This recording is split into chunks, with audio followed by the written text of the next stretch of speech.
I'm going to be hosting a series of YouTube episodes called MartialHorror's Portal of Hell. Basically, I'll be reviewing bad movies of all different sorts, and while it will probably be very unpleasant for me, it should get a laugh or two out of you. Unless I get review Garbage Pail Kids, in which you will suffer with me. But until my first episode, which should come out in a week or two, I decided I'd go ahead and review some of the theatricals that have come out as of late, the ones that really have disappointed me on various levels. The first is G.I. Joe. Now, G.I. Joe does benefit from a pretty good pace and some pretty inspired action sequences, but the CGI is so bad. I mean, some of this stuff looks lifted from Mega Shark vs. Giant Octopus, and no movie should be lifted from Mega Shark vs. Giant Octopus. But even worse than that, it just has a dumb story. I mean, what are the odds that these two ex-lovers are going to be on the opposite sides in these secret organizations? And speaking of secret, how come they do all these elaborate action scenes in the middle of Paris? I guess we'll never know, but that's G.I. Joe. My next disappointment is District 9. Not District 9. He hates District 9? Burn him! Well, the truth is, I don't hate District 9. I was just simply disappointed. It actually does sport some really good special effects and some inspired directing. But overall, I think it was just an overhyped, overrated movie, so don't blame me, blame yourselves. So really, I think the problem with it is that it teaches us that we need to treat everybody as equal humans. The whole thing's supposed to be a metaphor on the situation of Nigeria, which is admirable, but it basically tells us that we need to get better at treating people more like we treat ourselves. But then anybody who doesn't treat other people that way deserves to die. Yes, basically it's spread peace with violence. I like it, but it's not particularly the type of message I think this movie was intentionally giving out, so I think it just overall kind of messed up in that regard. And plus, it has a stupid scene where this guy, he kills the first person he's ever killed, and he makes some humorous quip about it. I mean, come on, that's not something that this movie, it just was inconsistent with itself, I guess I should say. So I couldn't take it that seriously, but I understand if many of you did, so don't get offended just because I disagree. And I'm always right. Now, you might notice a little bit of a continuity error in this review, and that is my shook. You see, I do that as a metaphor, because our next film, Halloween 2, completely breaks off from its continuity. Okay, I just filmed it the next day. What do you expect? These videos are actually a lot harder than I thought they would be. But anyway, Halloween 2 came out the same weekend as the Final Destination, which is Final Destination 4. I don't know why they didn't just call it that, just like calling Fast and the Furious 4 The Fast and Furious, or Fast and Furious, that's what it's called. See, I can't even tell the difference anymore. Anyway, the Final Destination I'm going to be focusing on more, because Halloween I'm going to be getting into the next video. But the problem I had with the Final Destination is that they have the same exact story as the original. I mean, basically, they're trying to defeat the chain of death by saving whoever's next in line to get killed.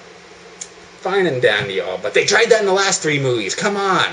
I mean, last time they did the same problem. I mean, we know that this isn't going to work because we've seen the other movies. So why did they think that we would care this time? Oh yeah, because of the 3D gimmick. Yeah, the 3D gimmick. Actually, the 3D gimmick is pretty cool. In fact, it's the only good thing about it, because the characters are bland, the story doesn't go anywhere, and it ends as you would expect it to end. They all die. Our next film, after that battle of the disappointments between Halloween 2 and the Final Destination, who won? I guess Final Destination did, is Gamer. The biggest crap I've seen in years. In theaters, at least. I've seen a lot worse on video. But basically, all I have to say about Gamer is this. If you're going to make that kind of cinematic diarrhea, then at least have the decency to wipe. Come on, this movie is just bad. It's not even so much that it's bad, it's just unpleasant. Everything is so aesthetically horrifying. Even the nudity just feels unpleasant and awkward.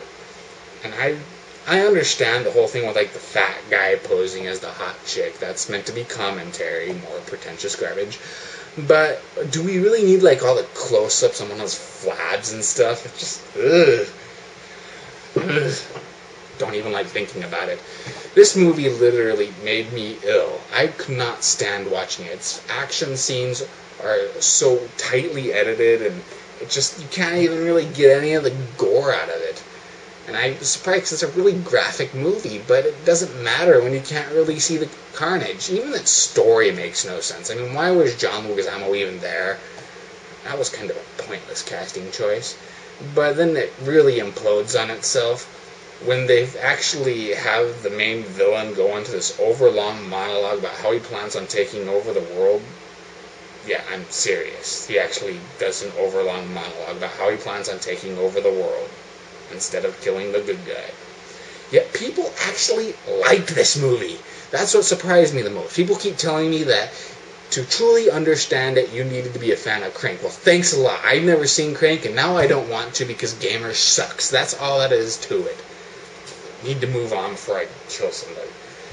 Next is Sorority Row. Now, Sorority Row actually wasn't a bad film for what it was. And it was just almost like a 90s slasher, except unlike most 90s slashers, it had gore and nudity. In fact, that's really all that there is good about it, that there's lots of naked chicks and they die. Man, I have issues. But anyway, the funniest thing about it is how the killer must have watched I Know What You Did Last Summer, because the whole premise really is the same. And the whole motive, how he basically sends notes, is similar too. And it shows that movies don't make serial killers. Bad movies do. But moving on, our next film is Whiteout. You just can't trust a movie like Whiteout when its opening scene is this unconvincing CGI plane that crashes. I mean, I hate CGI, but when you use it that much, it just becomes tedious, especially when it looks as bad as it does there. But even worse than that is that the plot is just very, very generic and predictable. Nothing happens that you don't expect to happen. And overall, it's just a really underwhelming experience, making it even worse than it is. And as much as I like Kate Beckinsale, even she kind of looks CGI here, so it's just a very pointless, not very entertaining movie. Our last film, which is the one that just was released, is Surrogates. Now, Surrogates does sport some cool production values, like everybody looks like artificial and so beautiful that it almost becomes unattractive. But it's another film that is really so predictable that they actually went ahead and just spoiled everything in the trailers. And serious, even the dialogue that reveals twists. And of course it ends where you see everybody collapsing to the ground. And it's like, man, were they even thinking this would do well story-wise? But even more than that is really how they make out Bruce Willis's character. And the most pretentious thing ever is that Bruce Willis actually comes across as surrogate after he loses it, and he sees it crucified, and I'm like, come on, are they seriously going to pass Bruce Willis as a Christ-like figure? I mean, could they have been a little bit more subtle about that? But even more so, it doesn't even make any sense in the context of what it is. I mean, these people are supposed to be religious, and you presume Christian, even though they don't ever say.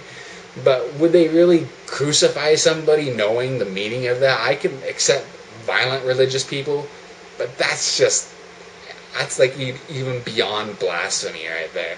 And even if they were like Muslims or whatever, they still wouldn't do that because they even know the context of what the cross is in.